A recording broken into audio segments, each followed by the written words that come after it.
This is the short version of practice problem number 4 from Lesson 8, Rotation Patterns, and Unit 1, Rigid Transformations and Congruence. In problem number 4, Lynn says that she can map polygon A to polygon B using only reflections. Do you agree with Lynn? Explain your reasoning.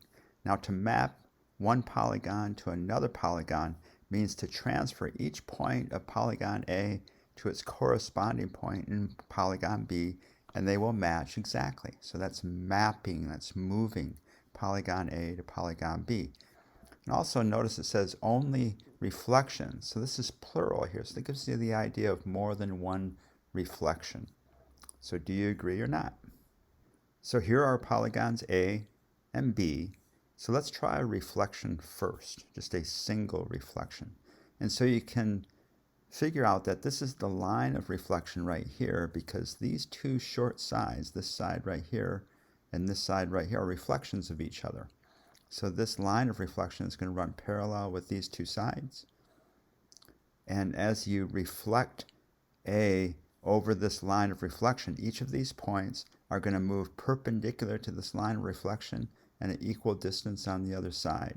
So perpendicular to the line of reflection and an equal distance on the other side, perpendicular to the line of reflection and an equal distance on the other side. And you can see that B is not a reflection of A over the single line of reflection right here. So the image of A as a reflection ends up being this pink quadrilateral right here. And to see that it's a reflection, look at this long side, look at this short side. So let's look at the two short sides. This short side right here reflects to this short side right here. And notice that they end up on the same side of the quadrilateral. So this is the lower side opposite this longer side. And this is somewhat the lower side. It's to the left opposite this longer side. But it's directly reflected over this line of reflection. This is the shorter side because if you look at these two squares here, they make a rectangle. This is the side of that rectangle. These two squares make the same rectangle. This is the diagonal of that rectangle, and the diagonal is longer. And so notice that the diagonal also ends up on the same side of the quadrilateral after the reflection. So this pink quadrilateral is a reflection of A. So now let's look at a rotation, a 180-degree rotation. So in this lesson, and particularly in problem number 1, you saw that a 180-degree rotation of a line segment is a parallel line, a parallel image on the opposite side of the center of rotation. So this side right here is going to rotate 180 degrees to this side right here. This side right here is going to rotate 180 degrees to this side right here. And you can draw a line through the center of rotation to its corresponding point. So you can draw a line right through here, you draw a line through here, and so on. And notice that the shorter side here ends up on the opposite side of the image. So it ends up on this side, and this longer side ends up on the opposite side of this image over here. It's parallel, but on the opposite side. So that tells you that it is a rotation, a 180-degree rotation. So this side gets rotated to here, and again, you can draw a straight line through the center of rotation to the corresponding points. And this side is rotated 180 degrees here. So again, you could draw a straight line to corresponding points. I'm going to show you that in a few moments. So image B is a 180-degree rotation of figure A. But that's not what the question asks. The question is asking about reflections. Now, we already saw that this image, this pink quadrilateral, is a reflection of A. B is not a reflection of A over this line of reflection. But what if we reflect figure A over the x-axis?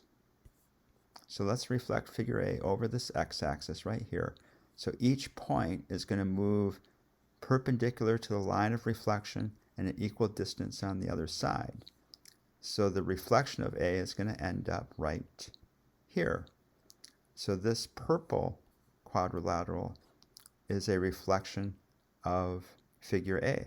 And let's take this purple quadrilateral now and reflect it over the y-axis this way.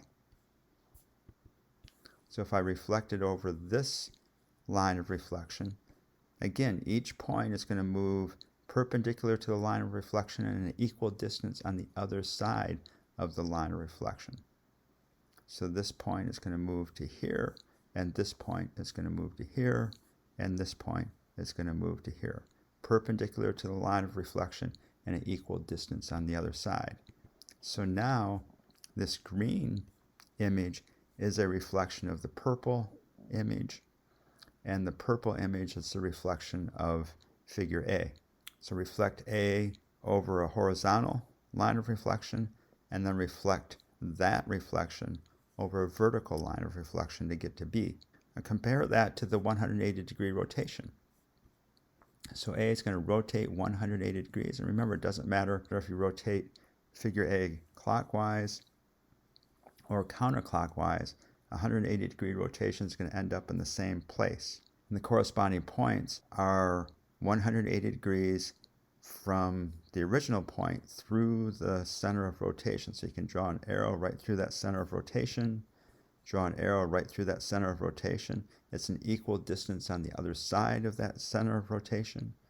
Draw an arrow right through the center of rotation, draw an arrow right through the center of rotation. So this is 180-degree rotation of A to B. This is a reflection of A to B. So in the end, you can conclude that two reflections, reflecting A over a horizontal line of reflection and then reflecting that image over a vertical line of reflection, is the same as a 180-degree rotation. So the images end up in the same place. 180-degree rotation, reflection, and a reflection. 180-degree rotation and two reflections. So two reflections equals a 180-degree rotation.